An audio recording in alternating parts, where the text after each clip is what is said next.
Cultura Geral. Apoio. UniBH. Aqui, sua nota do Enem vale mais. Inscreva-se em unibh.br/Enem. Caixa de Assistência OAB Nova Lima. Caminho seguro para os advogados de Minas Gerais.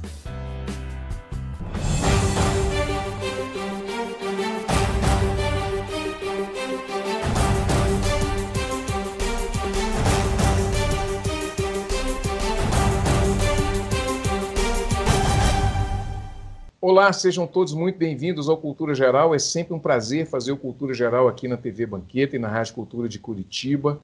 Hoje, com mais uma pauta super especial. Eu estou ficando cansativo, todo dia eu falo a mesma coisa, né? É uma pauta super especial, mas sempre é, né? São temas que a gente não vê normalmente, nós não vimos normalmente nas grandes mídias, nos programas de televisão, que traz essa leitura um pouco mais carinhosa, né, da informação, mas com muita qualidade, né? Então é sempre um prazer, é sempre uma satisfação receber essas pessoas aqui. Hoje a gente está recebendo a Cibele Furlan, que é nutricionista. A gente vai falar um pouquinho sobre nutrição baseada em ciência e evidência, entender um pouquinho do que é isso e entender um pouquinho também da nossa sociedade através da alimentação, né? Sejam todos muito bem-vindos. Cibele, muito obrigado por aceitar o nosso convite. Eu fico muito feliz, muito satisfeito de ter você aqui e seja muito bem-vinda mais uma vez. Muito obrigada, é um prazer, é uma satisfação estar aqui hoje, ainda mais para tratar de um assunto tão importante que é ciência e evidência dentro da área da nutrição e trazer para vocês informações mais acessíveis, né, com mais carinho nesse período que a gente está precisando mesmo. Cibele, quando você fala em nutrição baseada em ciência e evidência, o que a gente pode trazer e entender disso nessa condição, quando você coloca no seu Instagram essa informação? O que quer dizer esse tipo de nutrição?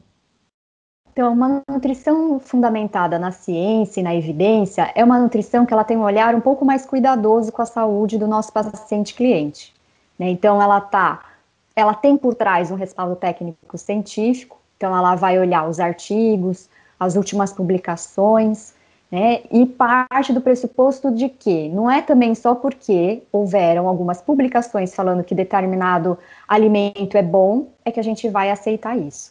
Então, dentro da ciência, nós temos testes clínicos, e, na verdade, pré-clínicos e clínicos. Então, os testes pré-clínicos são aqueles que nós testamos primeiro em células, depois passamos para animais, e aí sim para seres humanos.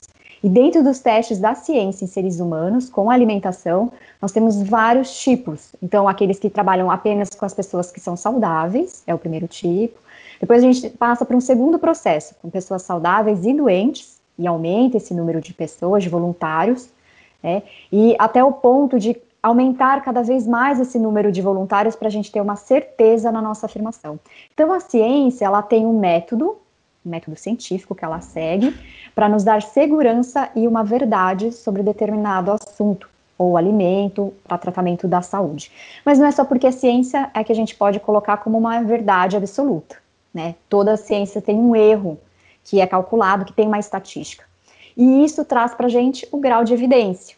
Então, se eu estou falando que a vitamina D é boa, mas é boa em que sentido? E aí nós buscamos os testes, os artigos, e pode ser que é muito bom para animal, mas ainda não foi feito teste em seres humanos. E aí eu não consigo protocolar a mesma coisa para o meu paciente, para o meu cliente ali na hora do atendimento. Então, tem uma questão de desenvolvimento da ciência que ela é muito devagar, a passo de formiga, então a gente tem que tomar cuidado com algumas afirmações muito sensacionalistas na área dos alimentos, né? E nós temos também esse grau de evidência, ou talvez nível de evidência, né? Que quando eu estou tratando com pesquisas dentro da ciência com seres humanos, eu tenho uma evidência de que muito provavelmente aquele alimento, naquela dosagem, realmente possa vir a trazer um benefício para o meu paciente, para o meu cliente. Então, não é tudo que sai na ciência, na publicação científica, que eu possa realmente usar na minha prática clínica. Eu tenho que ter essa diferença entre grau de recomendação e nível de evidência também. Eu acho que para nortear essa conversa também, eu acho que a gente já pode colocar a questão da alimentação orgânica e alimentação industrializada. Como é que a gente pensa isso no âmbito do corpo da gente, né? A gente nós sabemos também que a alimentação ela passou a ser industrializada também por alguns motivos, né? Até para acelerar o processo, porque também muita gente para alimentar, então só as questões naturais, só a situação natural também não é o suficiente. Tudo. Então, como é que a gente pensa nessas duas vertentes, né? Alimentação orgânica e alimentação industrializada? Certo, perfeita colocação. A alimentação orgânica, ela ganhou mais destaque recentemente porque ela vai trazer um cuidado maior com a saúde humana, né? Então, nós tivemos, ao longo dos últimos meses e talvez do último ano, uma liberação de agrotóxicos que podem ser usados na nossa agricultura. E esses agrotóxicos já eram proibidos no Brasil e já são proibidos na maior parte dos países da parte do norte, né, do hemisfério norte. Eles são proibidos por quê? Porque eles trazem malefícios. Vamos gerar câncer, já temos relações dentro da ciência falando, olha, esse agrotóxico vai gerar uma população crianças que estão nascendo agora com autismo, né? Então a gente começa a ficar um pouco mais preocupado. Um alimento que era para ser in natura, bom para trazer saúde, vai trazer, na verdade, doença. Então, nessa questão da liberação de tantos agrotóxicos nocivos à saúde, os alimentos orgânicos tiveram destaque. Então, por que ele é bom? A alimentação orgânica, principalmente aqueles que têm a certificação, eles são livres de agrotóxico, né? Não usam esses aditivos, vamos dizer assim, adicionais sintéticos que trazem esses malefícios, né? Então, e por isso também que eles podem ser um pouco mais caros, né? Porque a produção de um alimento orgânico requer também um cuidado com a terra, com a renovação da utilização daquela água, tem todo um plantio ao redor do alimento que pode garantir com que os insetos não comam, né, o alimento, mas comam aquelas plantas que estão ao redor. Então tem toda uma estratégia que o plantio orgânico precisa, que acaba encarecendo o produto, mas ele é sem dúvida muito melhor. A alimentação industrializada, se a gente puder aprofundar um pouco mais, ela traz mais malefício do que benefício, professor? Se a gente pensar assim que essas comidas condimentadas, esses enlatados, esses empacotados e tal, em qual medida a gente deve ter cuidado com esses alimentos? Perfeito. Então, os alimentos industrializados, então nós podemos classificar eles em alimentos processados e ultraprocessados. Os processados nem sempre são tão danosos ou causam tanto malefício assim para a saúde. Então, um alimento processado, por exemplo, o feijão que a gente compra, né? Então, quer dizer, ele foi retirado da sua plantação e empacotado. Se foi empacotado, ele é considerado um produto industrializado, mas ele é ruim? Com certeza não. Né, a mesma coisa para os outros grãos, por exemplo, o arroz, é um produto processado. Agora, um produto ultraprocessado, que aí sim, tem uma grande quantidade de açúcar, uma grande quantidade de sal, de aditivos que geram danos à saúde, esses são mais danosos. E como que deve ser a nossa alimentação para a gente evitar esses danos? Né? Sabendo também que alguns alimentos industrializados vão acabar fazendo parte do nosso dia a dia. Né? Então, a dosagem, a quantidade é muito importante nesse processo. Então, a base da minha alimentação tem que ser frutas, verduras, legumes. E aí depois vem os cereais, as leguminosas, né? Então, arroz, o feijão, são produtos processados, mas não ultraprocessados, não tem adição de compostos, de ingredientes, né? Que nós chamamos que estão as gorduras, os óleos, os açúcares. E, eventualmente, por que não comer um chocolate, um sorvete, né? Isso faz parte de uma alimentação saudável também. Mas aí a gente não pode exagerar na quantidade. Aí que está o problema. Você falou essa coisa do sorvete. Teve uma vez que eu vi esses programas de televisão aí, estava falando assim, do refrigerante, do sorvete, daquela gordura que é utilizada, né? Que fica muito ruim, né? Só poderia falar um pouquinho assim dessa condição assim do refrigerante, a própria gordura, né, saturada no sorvete, essas coisas, assim, porque eu acho que a gente precisa falar um pouco mais disso, entrar mais no alimento em si, para que as pessoas tenham noção assim, básica do que se pode consumir, quanto tempo, né? A gente ouve muita coisa também, uma hora a manteiga original, a manteiga comum, ela é ruim, depois ela passa a ser boa, a margarina é boa, depois passa a ser ruim. Como é que a gente processa todas essas informações? É uma pergunta muito interessante, porque dentro da área das ciências da nutrição em si, a gente sempre parece que tem dentro do processo de vínculo da mídia, o vilão e o mocinho dos alimentos, né? Então, que nem você falou, a manteiga às vezes é vilã, depois ela vira mocinha. Então, não existe isso no alimento. Não existe um alimento completamente bom ou completamente ruim. Existe o alimento. Então, quando a gente vai falar do refrigerante, ele é riquíssimo, às vezes, em açúcar. Ou então, ele tem tanto adoçante que isso vai gerar problema. Então, se eventualmente, um final de semana, ou uma vez na semana, vou numa festa e bebo um refrigerante, isso não é um problema. O problema é beber o refrigerante todos os dias, mais de uma vez ao dia. Então, o que a gente tem dentro da ciência, né? Então, quanto mais você consome refrigerante durante a semana, 1 copo até 6, 7 copos por semana, maior é a incidência de câncer, principalmente de intestino, porque também não tem só o problema do açúcar, tem o problema dos corantes. Além disso, né, esse refrigerante, ele pode também estar relacionado, principalmente com os adoçantes, né, nesses refrigerantes, a uma alteração da percepção do seu sistema nervoso central em relação ao próprio processo de metabolismo desse refrigerante. Então, você toma um refrigerante e sente sabor doce. Mas aí, seu cérebro, logo aqui na nossa boca, nós temos receptores que captam esse sabor doce e falam, tem um sabor doce aqui, eu vou receber o doce. E aí, como é um adoçante, ele é expelido pela urina. E aí o seu cérebro fica, ué, cadê o meu doce? Então, é como se ao tempo todo eu estivesse dando um doce para uma criança e tirando. Dou um doce e tiro. E isso vai gerando ao longo do tempo um estresse, uma descompensação para o nosso sistema nervoso central. E ao longo do tempo eu vou falar, ué, eu estou engordando, mas eu não estou comendo tanto.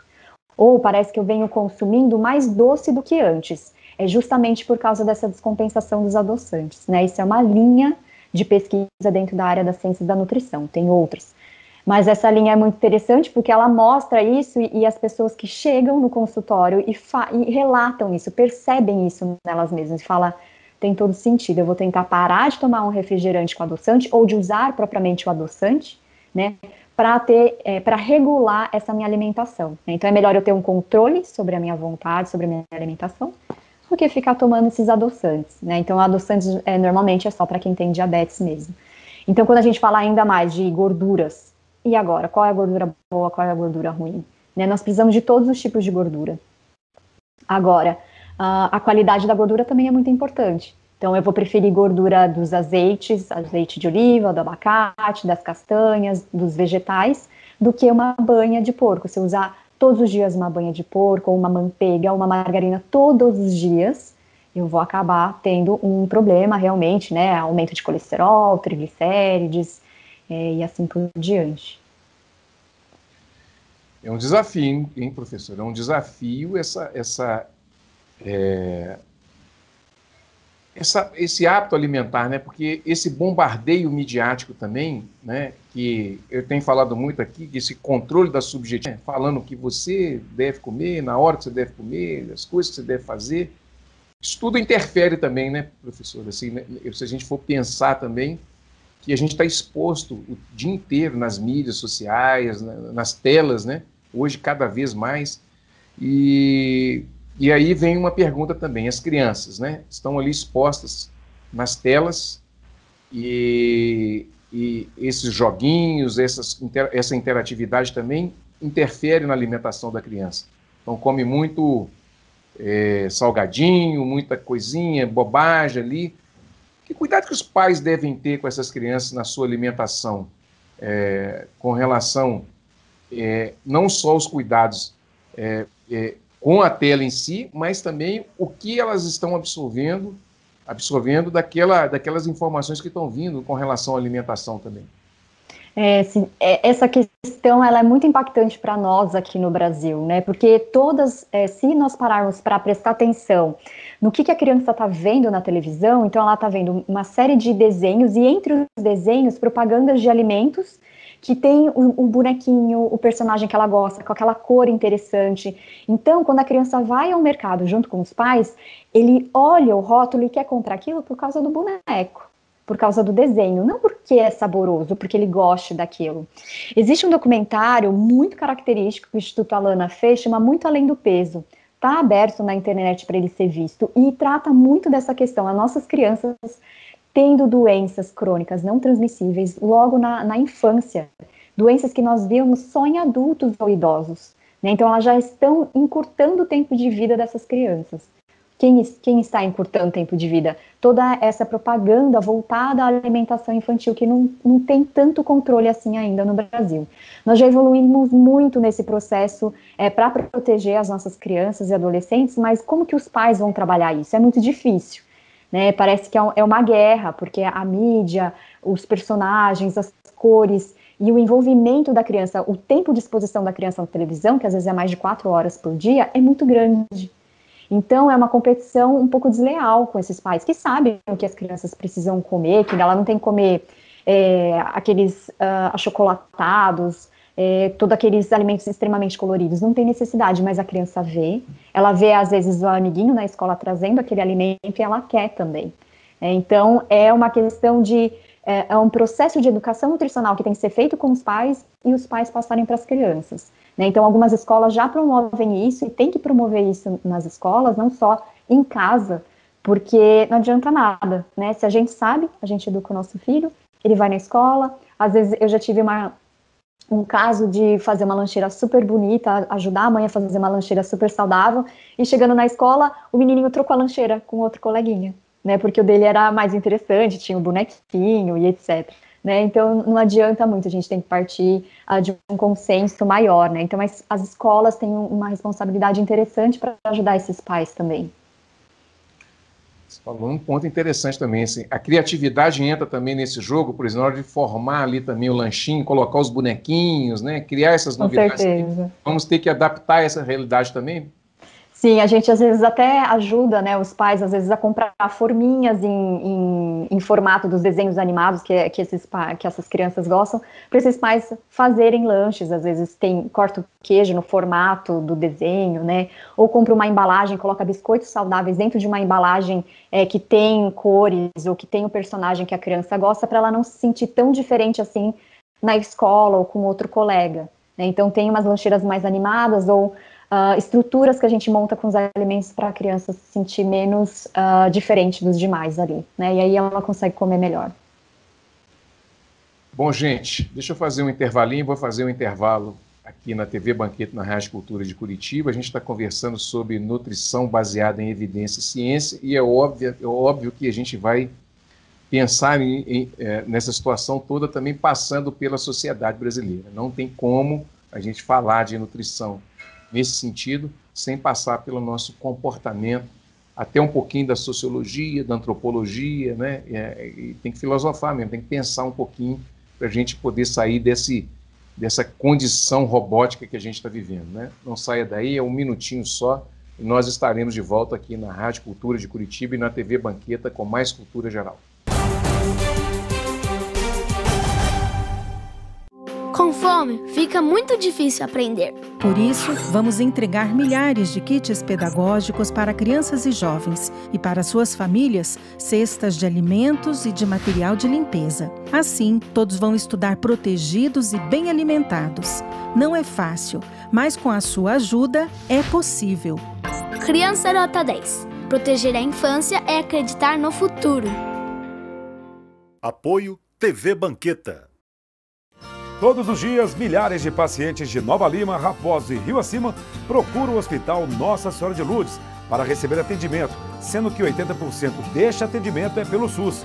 O Hospital Nossa Senhora de Lourdes é filantrópico e sem fins lucrativos, por isso precisamos de toda a ajuda possível. A sua doação é muito importante para a restauração do telhado do hospital, que é uma das necessidades emergentes. Quando você doa para o Hospital Nossa Senhora de Lourdes, você não estará ajudando somente a restaurar o telhado do hospital, mas também a recuperar milhares de vidas. Quem está lá dentro precisa da ajuda de quem está aqui fora. Você pode doar qualquer valor e, para a sua maior comodidade, a nossa equipe vai até você. Seja um amigo do Hospital Nossa Senhora de Lourdes. Envie a mensagem "Quero doar" para o número que aparece aí no vídeo e saiba como ajudar. Hospital Nossa Senhora de Lourdes. Humanidade, carinho e atenção à vida. Apoio TV Banqueta. Bom, de volta com Cultura Geral aqui na TV Banqueta, na Rádio Cultura de Curitiba e na TV Banqueta. A gente está conversando sobre nutrição baseada em ciência e evidência com a doutora Cibele Furlan. Gente, eu estava falando com ela aqui antes de começar o programa, eu estou com Cecília na cabeça, não sei porquê, mas fiquei com ela na cabeça. Nós estamos conversando com a doutora Cibele Furlan, nutricionista, e a gente está falando sobre nutrição baseada em ciência e evidência. Cibele, eu queria te fazer uma outra pergunta, para a gente voltar nesse segundo bloco, um pouco mais pensativos, né?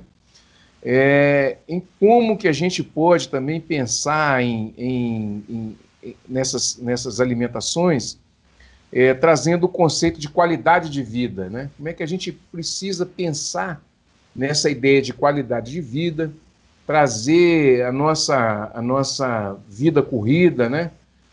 Diária, a relação de família, como é que a gente pensa tudo isso aí e põe a alimentação nessa mistura toda?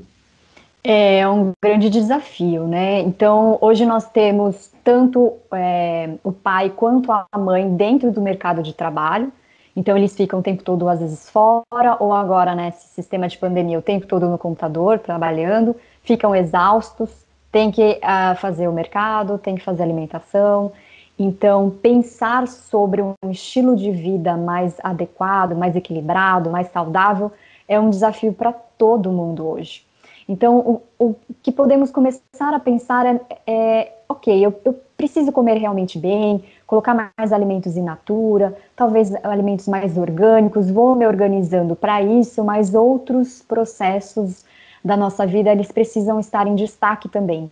Então, o sono, não fumar, menos bebida alcoólica, tudo isso impacta também na qualidade de vida, né? Além disso, uma espiritualidade, tentar relações mais harmônicas, com valores morais mais humanos, e isso faz com que a gente aumente a nossa qualidade de vida. Então, às vezes a gente tem um olhar muito restrito para determinada área do conhecimento, como a gente está trazendo aqui a nutrição, mas ela só e somente ela não faz a música toda, né? Precisa de outros componentes aí para estar ajudando a ter realmente um estilo de vida mais saudável. Cibele, no direito, a gente tem uma expressão que quando a pessoa ela sabe algumas coisas do direito, mas não tem formação, não tem o conhecimento científico. E a gente chama de rábula, chamado de rábula. E nós temos hoje vários rábulas na alimentação. Essas pessoas que ficam criando receitas, vê um programa na internet, por exemplo, tem médicos, por exemplo, que fica falando, por exemplo, se você tomar um copo de refrigerante, você tem que tomar 7 de água para compensar. Se você comer margarina durante o dia, você está comendo plástico. Você não pode usar óleo de soja. Essas verdades, esses rábulas, né? Eu conheço alguns, por exemplo, hoje ele só faz comida com gordura de porco, por exemplo, né? E vai causar um problema no futuro, obviamente, porque é muito forte diariamente, né? Vai causar um problema. Mas a pessoa, essas pessoas, elas estão tão condicionadas à sua própria verdade, porque não estuda, obviamente não tem formação científica, né? Porque às vezes a pessoa pensa que ela, lendo um artigo ou vendo uma entrevista e tal, que aquilo ali é uma verdade. Para se fazer isso, você vai ter que sentar num banco de uma faculdade, quebrar a cabeça, né? Escrever alguns artigos, pensar e tal, né? Esse é um desafio também para a gente, principalmente nesse momento de digitalização de tudo que a gente está vivendo, principalmente da informação, Cibele. Eu acho que é um momento um pouco complicado esse que nós estamos vivendo, né? Porque todo tipo de informação chega muito rápido para a gente, mas a qualidade dessa informação, ela é selecionada por nós mesmos. Então, se nós temos esses rábulas que você falou, às vezes a gente chama, né, aqueles que se dizem expert num determinado assunto e não são formados em nada, e falam assim, olha, mas comigo funciona, a minha percepção está muito boa porque deu certo comigo, a gente está aí fugindo muito da ciência e da evidência, né? Às vezes não é porque essas pessoas elas não estão sendo honestas, às vezes realmente aquilo, ela percebeu de alguma forma que aquilo que ela está fazendo realmente deu certo para ela. Mas dizer que aquele determinado alimento, aquela determinada composição de alimento foi boa, intrinsecamente boa, e só ela foi boa o suficiente para mudar a vida dela, não dá, é muito ruim, né? Os nossos sentidos nos enganam o tempo todo e por isso que a gente precisa da ciência e da evidência. Então, é preciso olhar com cuidado, né? Será que eu quero ouvir quem, afinal de contas? Né? Então, eu seleciono um determinado médico, uma determinada nutricionista, um farmacêutico que vai falar sobre a sua área. Mas só isso não é o suficiente, né? Então, quando a gente fala, quando um especialista fala, é a mais baixa evidência científica, né? Não que ele esteja errado, mas essas opiniões agora eu vou falar de especialistas e não dessas pessoas que se dizem expert e não são, não frequentaram uma faculdade, não estudaram,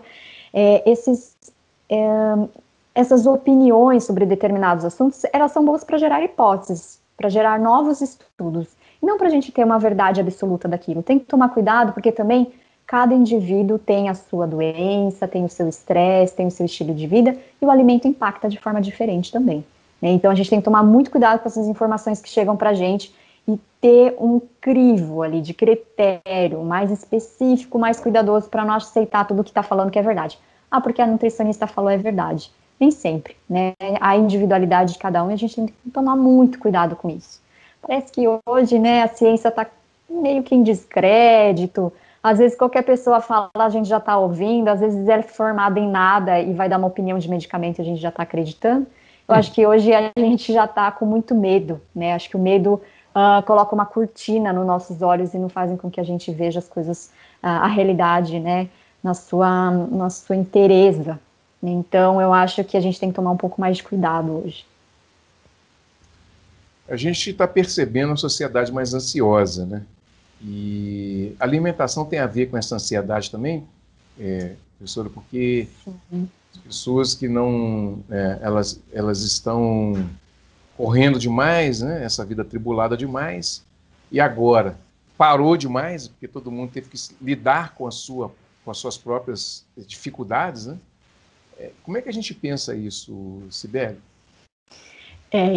O estilo de vida, ele impacta, né? Então, a forma como a gente pensa, como a gente lida com as coisas que estão acontecendo ao nosso redor, e também como a gente processa tudo isso, psicologicamente falando, e também se a gente se volta também para o alimento, tudo, uma coisa impacta a outra, né? Existe um processo de mútua determinação, interdependente, que uma coisa não pode ser vista isolada da outra. Então, no momento de grande estresse, grande ansiedade, grande medo, a gente também tem os nossos sistemas compensatórios, né? Então, às vezes eu me privei do ir e vir, do sair de casa, estou em lockdown, ou estou em dívidas porque eu perdi o meu emprego nesse processo, então o estresse é muito grande. E aí eu acabo tentando despertar alguns dos meus sentidos, daqueles que eu mais tenho prazer. Então agora a gente vai trazer o sabor, o alimento, eu acabo comendo muito mais. E acabo comendo às vezes muito mal. Então às vezes eu acabo comendo muitos doces, porque me dá um prazer imediato, muito açúcar, né? A gente até fala, num linguajar mais de jargão, assim, né? Me dá um barato de açúcar, e depois logo eu fico deprimido de novo. E essa má alimentação, esse descuidado nesses momentos de estresse e ansiedade, elas geram também uma desbiose no nosso intestino. Então, existe um eixo intestino-cérebro, uma comunicação de intestino-cérebro, que impacta completamente a minha ansiedade, a minha tristeza, a minha depressão. Então, se eu gero uma desbiose no meu intestino, porque eu como muito mal, como muito açúcar, muita gordura, eu vou estar impactando também a forma como eu aumento a minha ansiedade, aumento minha depressão e minha tristeza. Professora, frutas. A gente ouve, as regras, né, que são colocadas. Você tem que comer de 3 em 3 horas. De 3 em 3 horas você tem que comer pelo menos uma fruta. Você vai tomar café da manhã, você tem que tomar um café da manhã, aquele café que é a primeira alimentação do dia, então você tem que fazer aquela alimentação. Aí vai criando também, não só ansiedade, mas também sentimento de culpa, porque a pessoa come demais, ou às vezes come de menos, ou ela come, aí desregula, porque não tem uma noção ali de limite. E teve uma vez que eu estava lendo alguma coisa, que quando a gente acorda, nem sempre o corpo acorda junto com a gente, ele demora um tempo a mais para poder acordar, né? Como que a gente pensa isso e como é que a gente traz essa ideia, por exemplo, de frutas, se a gente, de fato, é de 3 em 3 horas, isso é uma regra colocada aqui, como você disse muito bem, que cada corpo é uma coisa, cada mente é de um jeito, às vezes a questão psicológica da pessoa também é outra coisa, esse tempo que o corpo precisa para acordar, para despertar. Como é que a gente trabalha tudo isso? Eu, por exemplo, eu consigo ter fome mesmo, assim, depois que eu acordo, depois de uns 30 minutos, né? Quando eu vi isso há muito tempo atrás, assim, eu fiquei percebendo o meu corpo, né? Se era isso mesmo e tal, e eu falei, realmente, né? Se eu tomar uma água, tomo um café, eu posso até comer uma fruta, mas assim, aí na hora que eu estou em algum lugar, eu saio de casa e vou para o trabalho, quando eu chego no trabalho, aí lá eu tomo um café da manhã mesmo. Então, eu preparo as minhas coisas, assim, normalmente quando eu chego no trabalho, né? Porque o meu corpo despertou ali. Tudo. É por aí mesmo? Como é que é isso, doutora? É por aí mesmo. Então, quando assim, cada pessoa vai lidar de alguma forma, né, com esse processo de despertar. Então, eu tenho alguns pacientes que já acordam famintos, eles precisam sentar e comer, senão eles não acordam, não funcionam, né? E assim como você, eu também sou assim, eu demoro para acordar. Né? Então parece que meu corpo levanta e eu ainda estou dormindo. Então eu demoro todo esse processo para estar ativando meu sistema digestivo, enfim. Então cada pessoa tem que entender como é que seu corpo funciona e também a gente tem um processo de respeitar o nosso corpo. Então precisamos entender, observar o que o nosso corpo, como ele funciona.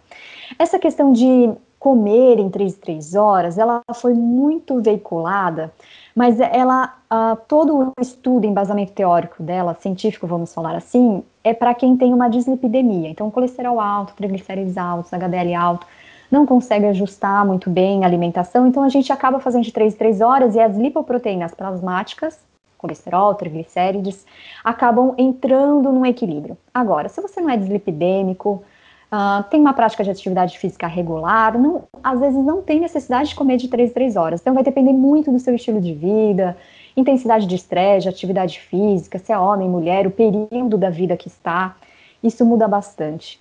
Agora, a questão da fruta, né? O que comer, quando comer, será que como fruta de 3 em 3 horas também?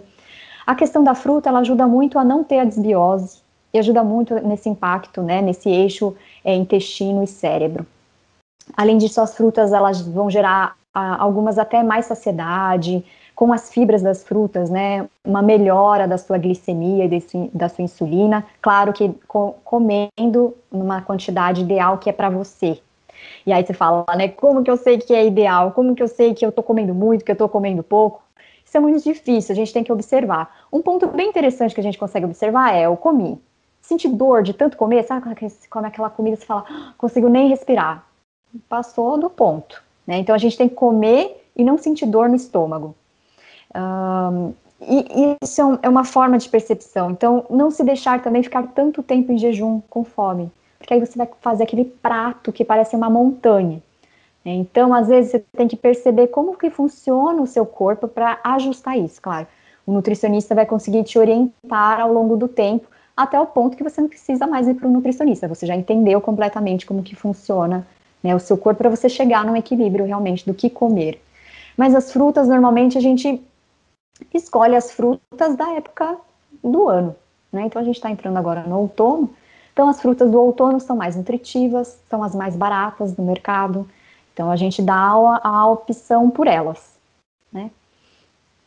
Tem que voltar num assunto com você, que em tempos de pós-verdade, como é que a gente pensa a alimentação? Porque tudo A gente está vivendo esse momento de pós-verdade, então tudo é um desafio para todo mundo, porque pode, não pode, não deve, faz mal, não faz mal. A qualidade da informação hoje é muito importante, principalmente para a questão alimentar, professor? Essa questão ela é bem delicada, né? Então, assim, quando a gente fala pode, não pode, tem que regular a alimentação, é que hoje, assim, a gente tem, muito diferente de antigamente, a gente tem um acesso a todos os tipos de alimento muito fácil. Está aqui na palma da minha mão, no meu celular, né? Eu pego um aplicativo, peço qualquer tipo de alimento. Então, o que eu tenho que pensar, acho que antes de mais nada, né, nesse posso, não posso, é que eu tenho alguma doença, ela me limita, então eu tenho que respeitar isso, senão eu vou acabar ficando mais doente e terminar com o meu tempo de vida muito, muito antes. Agora, se eu não tenho nenhuma doença, nada me limita, eu preciso me colocar algumas questões, alguns limites, né? Então, se a gente considerar a nossa vida, nosso bem maior, nosso bem mais precioso, então eu vou cuidar do meu corpo no seu melhor. Então eu vou escolher os alimentos que podem me trazer mais macro e micronutrientes adequados para eu conseguir ficar bem. Agora, poder ou não poder vai depender de muitos fatores, né? Da doença, da saúde, o que eu entendo do alimento, o que é um alimento saudável. Então, aquilo que eu falei para você. Por exemplo, se eu gostar muito de chocolate e comer um quadradinho de chocolate todo dia, não tem problema. Agora, eu gosto muito de chocolate, eu não me consigo controlar e como uma barra todos os dias, aí não vai dar, né? Então, eu teria que entender um pouco melhor, a gente teria que abrir um pouco mais algumas questões particulares para conseguir dar outros exemplos, né? Ou trazer essa questão do pós-verdade mais à tona. Bom, gente, deixa eu fazer mais um intervalinho, vou fazer mais um intervalo aqui na TV Banqueta e na Rádio Cultura de Curitiba. Nós estamos falando de nutrição baseada em ciência e evidência com Cibele Furlan. Eu estou chamando de doutora, mas tem gente que não gosta, mas eu normalmente a chamo. E professora também, né? Isso é uma aula também que a gente está recebendo, né? Não saia daí, um minutinho só, nós estaremos de volta aqui no Cultura Geral com mais programa falando sobre nutrição baseada em ciência e evidência. Um minutinho só.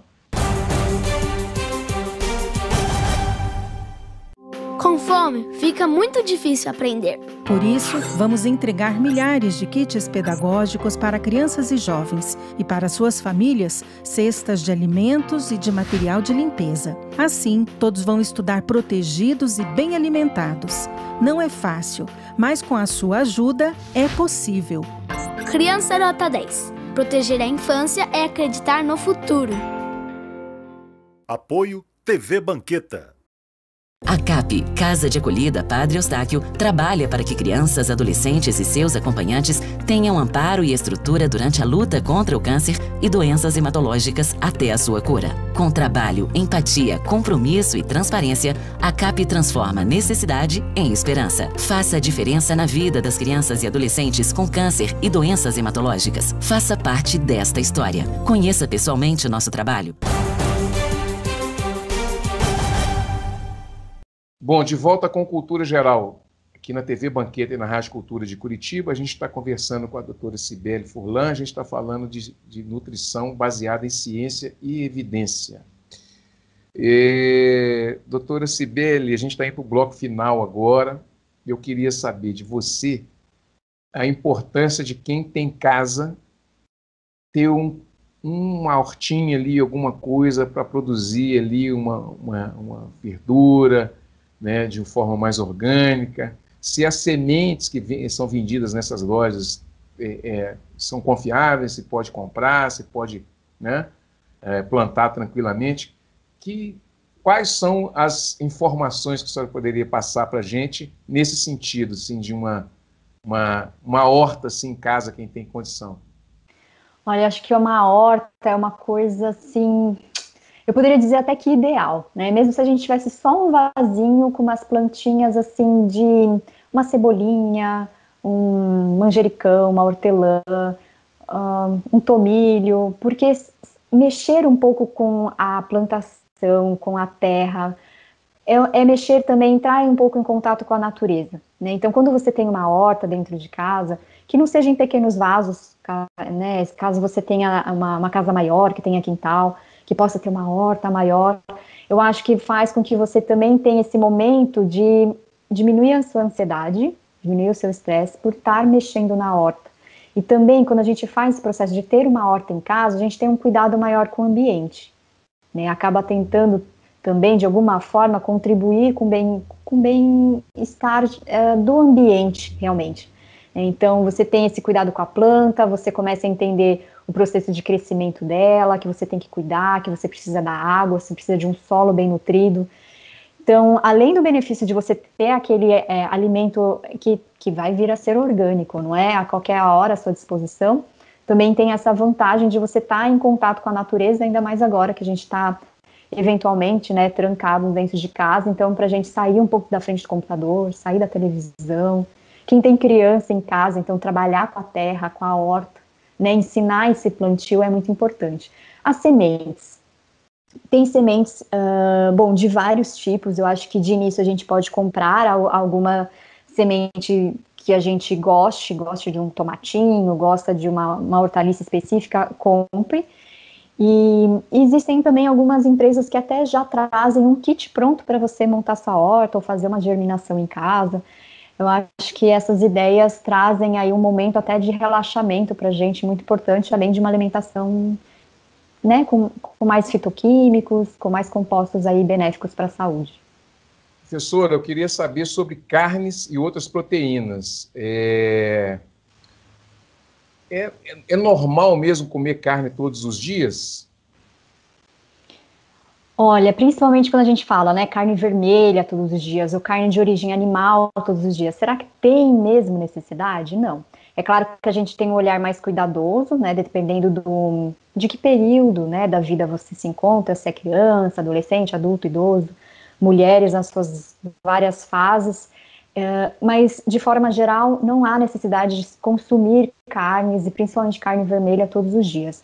Nós temos outras fontes de proteína, então temos proteínas das leguminosas, do feijão, do grão de bico, da lentilha, da soja, e temos também hoje proteínas que são extraídas, né, da ervilha, da batata, do arroz, que são utilizadas até mesmo para o público vegano, né, para ter esse complemento proteico propriamente melhor.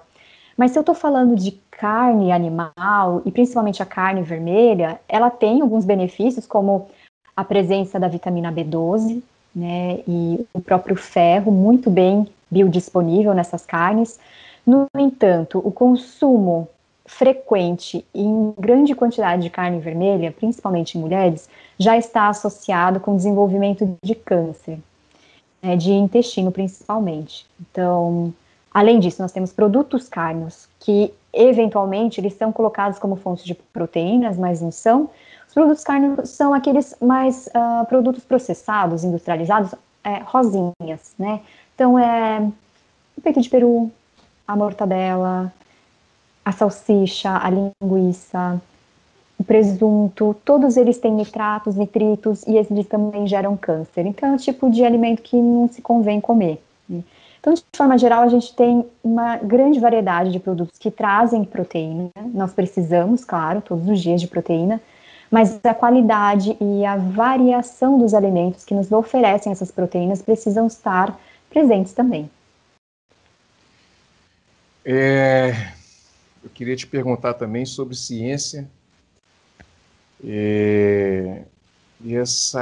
Nós estamos vivendo esse momento de negação da ciência, e quando a gente fala em ciência e evidência, já vem talvez ali uma rejeição por algumas pessoas. E eu queria saber como é que você vê esse momento tão triste que a gente está vivendo, em que tudo está sendo colocado em dúvida, tudo cientificamente comprovado está sendo colocado em dúvida para muitas pessoas que são, né, ignorantes.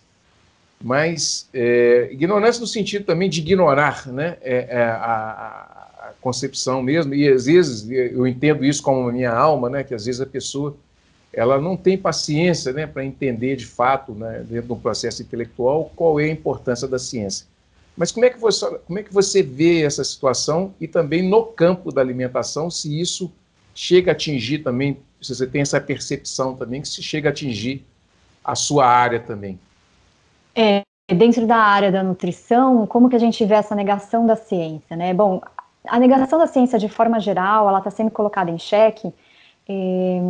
Eu acho que esse movimento de colocar em xeque tudo que se chega é por causa de um movimento anterior.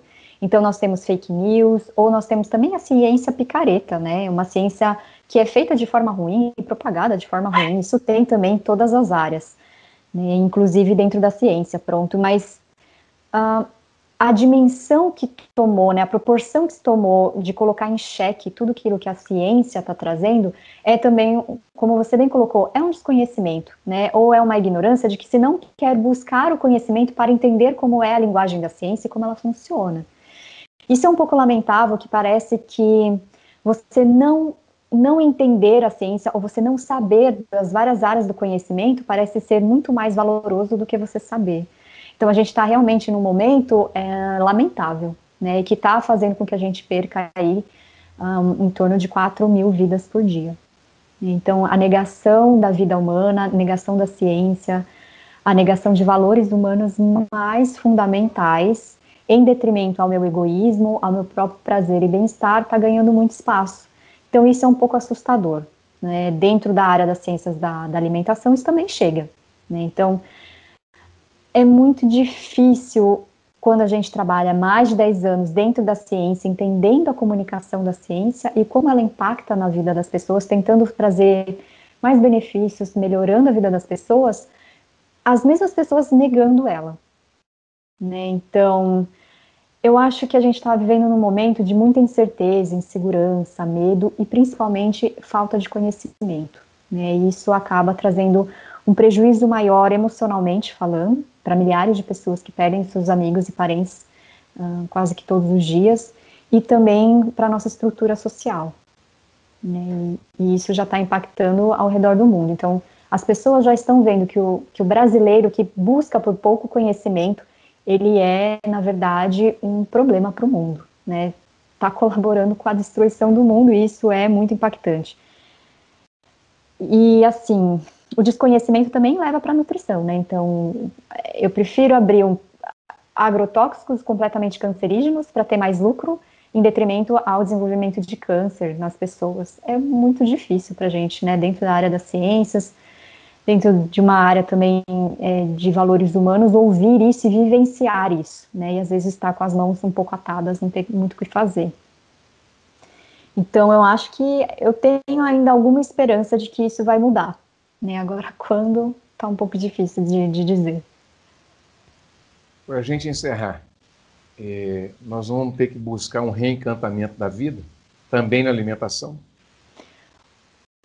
Com certeza, né? Eu acho que todo esse processo que nós estamos vivendo hoje, né, que parece até mesmo que está um pouco surreal, né? Nem parece que a gente está vivendo esse momento propriamente, faz com que a gente olhe para a vida com um certo desencanto, né? Então, eu estou vendo pessoas morrerem, eu estou vendo valores humanos morrerem, os mais fundamentais.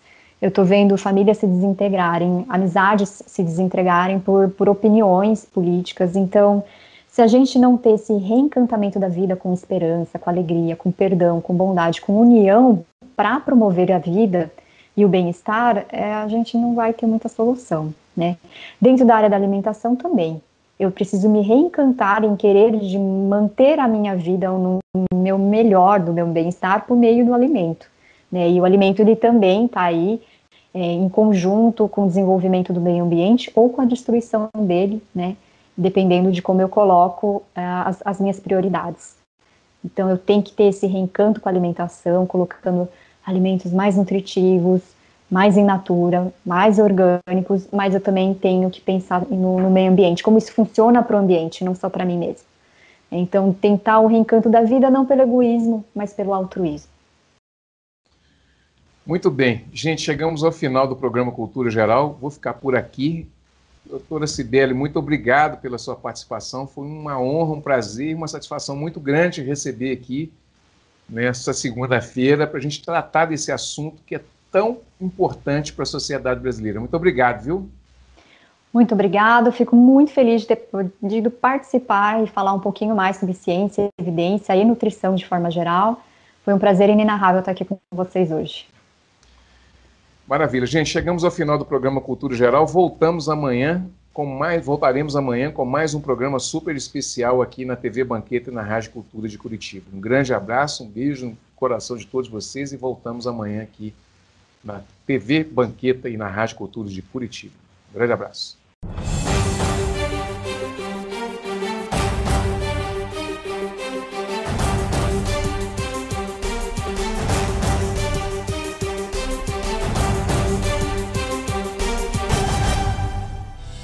Cultura Geral. Apoio. UniBH. Aqui, sua nota do Enem vale mais. Inscreva-se em unibh.br/Enem. Caixa de Assistência OAB Nova Lima. Caminho seguro para os advogados de Minas Gerais.